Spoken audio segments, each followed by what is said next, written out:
Farm News Media presents Farm News 5. We've got a handy checklist to get you ready for spring planting. More cattle have tested positive for bovine TB, this time in Kalamazoo County. And Michigan Ag Commodities' Chris Betz has a look at market activity. I'm Janelle Brose, and this is Farm News 5. Farm News 5 is brought to you by Ford. Believe it or not, it is time to conduct planter maintenance ahead of the spring planting season. B&M Crop Consulting has created a 10-point planter checklist to make sure your equipment is ready. So in our 10-point checklist, one of the first things on that list is what I call the transmission system. So what we're talking about here is really anything that makes this planter row unit run, as far as from the main seed drive system here, your hex shaft going across, back to the actual meter itself, and making sure that there's no issues. So we're checking bearings and we're checking chains and how these chains roll through the idlers, the sprockets, etc., making sure there's no issues there. A lot of times if you got an issue with the transmission, if there's something wrong with one row, you're going to affect several other rows of that planter. So that's a big thing that we go through in the shop. See the full planter checklist video on the Michigan Farm Bureau YouTube channel.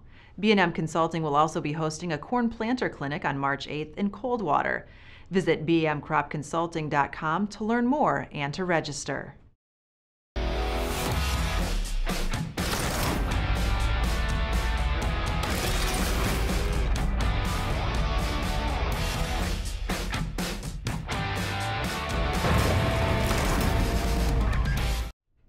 The 2018 Michigan Agricultural Commodities Outlook Conference, which provided farmers with key agriculture and marketing information, wrapped up earlier this month.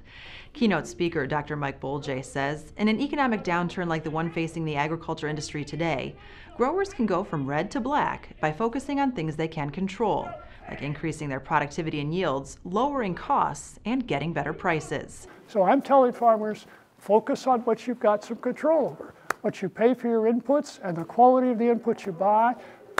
Focus on making sure you get your crop in and out and get everything done to get higher yields, get your cost under control. If we get a chance to make a profit, sell. Don't sit, right? But too many farmers, when prices go up, they wait and think they're going to go higher. If you can lock in a profit, you lock in a profit, even if it's only a dime a bushel.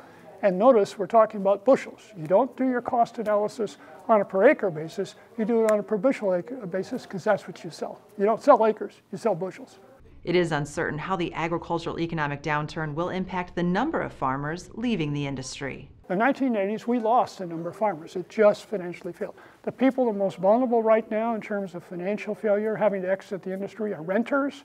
If you own your farmland and have a lender that understands the cyclical nature of this industry.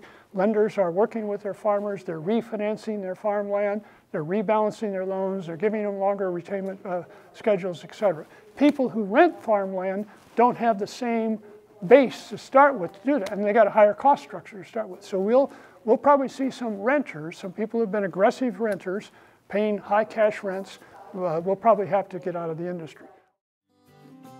Learn from agricultural champion Jolene Brown the positives of passing it on. Be sure to register for the 2018 Take Root Conference on February 26th. Proudly sponsored by Foster Swift. 2 cattle in Kalamazoo County are the latest to test positive for bovine tuberculosis. The Michigan Department of Agriculture and Rural Development says the infected animals are linked to a bovine TB infected herd in Ottawa County.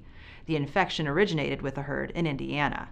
A 3-mile surveillance area has been established around the affected farm, and farms that fall within the special surveillance area will have 6 months to complete bovine TB testing. An informational meeting to discuss this finding and the surveillance area is slated for March 7th in Hickory Corners.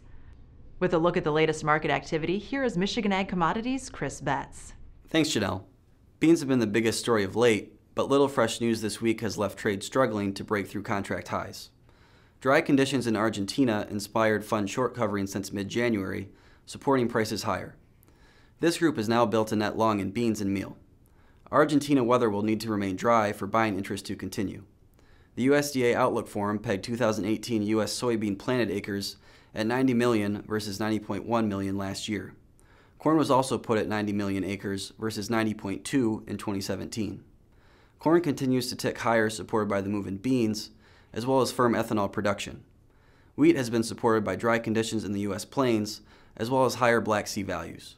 For more market information, go to michag.com. With Michigan Agricultural Commodities, I'm Chris Betz. For more news and video, visit MichiganFarmNews.com and the Michigan Farm Bureau channel on YouTube. With Farm News 5, I'm Janelle Brose. Have a great week of farming.